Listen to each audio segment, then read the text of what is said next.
Cienījamā Saeimas priekšsēdētāji, godātie kolēģi, mums šobrīd tiek nodots darbam likumprojekts par konvenciju, ar kuru izveido starptautisko prasību komisiju Ukrainai.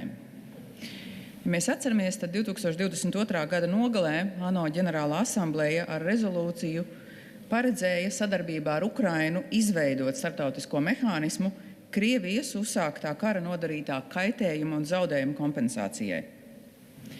2023. gada janvāra nogalē Eiropas padomes ģenerālsekretāre ierosināja Eiropas padomes valstis uzņemties vadošo lomu šāda zaudējuma reģistra izveidē, ņemot vērā Eiropas padomes, Eiropas cilvēktiesību tiesas pieredzi, speciālās zināšanas un tiesu praksi, kā arī Eiropas padomes ministru komitejas pieredzi un praksi uzraugot tiesu spriedumu izpildi.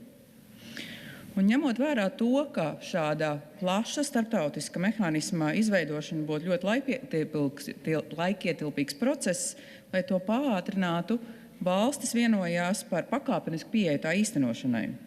Un kā pirmais solis tika izveidots un jau 2024. gada 2. aprīlī darbu uzsāka zaudējuma reģistrs ar mērķi pieņemt prasības un dokumentēt Ukrainai un tās iedzīvotājiem nodarītos zaudējumus.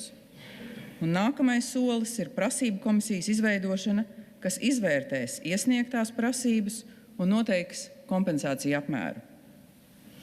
Godātie kolēģi, šajā darbā patiešām liela loma ir bijusi Eiropas padomes parlamentārajai asamblejai tieši šī risinājuma izveidē un virzībā.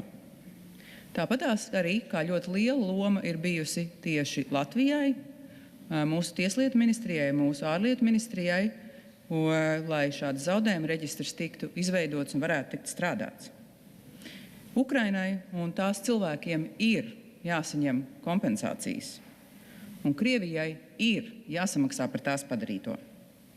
Tādēļ Latvija ir ļoti aktīvi atbalstījusi šī starptautiskā mehānisma izveidi, piedaloties šī zaudējuma reģistra izveidē, un konvencijas, ar kuru izveido starptautisko prasību komisiju Ukrainai izstrādē. Un ir jāsaka, ka izmantojot diplomātiskos kontaktus, Latvija ir uzturējusi aktuālu šo jautājumu dažādos formātos, un es ļoti priecājos, ka neskatoties uz sarežģīto dinamiku, lai to panāktu, 2025. gada 16. decembrī Hāgā Latvijas pārstāvis kopā ar 34 valstu pārstāvjiem parakstīja šo konvenciju, ar kuru izveido starptautisko prasību komisiju Ukrainai.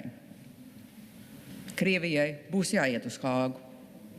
Un tādējādi ir jāsaka, ka Latvija vēlreiz apliecināja arī šo visaptverošo atbalstu nodrošināšanu Ukrainai.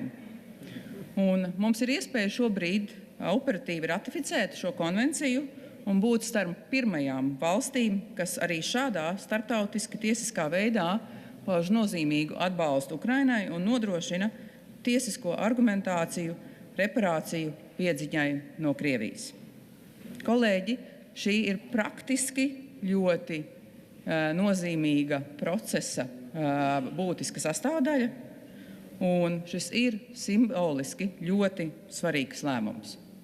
Tādēļ es aicinu to atbalstīt, jo tādējādi mēs pieliksim vēl vienu soli, vēl vienas pūles, lai Krievijai tiešām būtu jāsamaksā par tās zvērībām. Aicinu atbalstīt.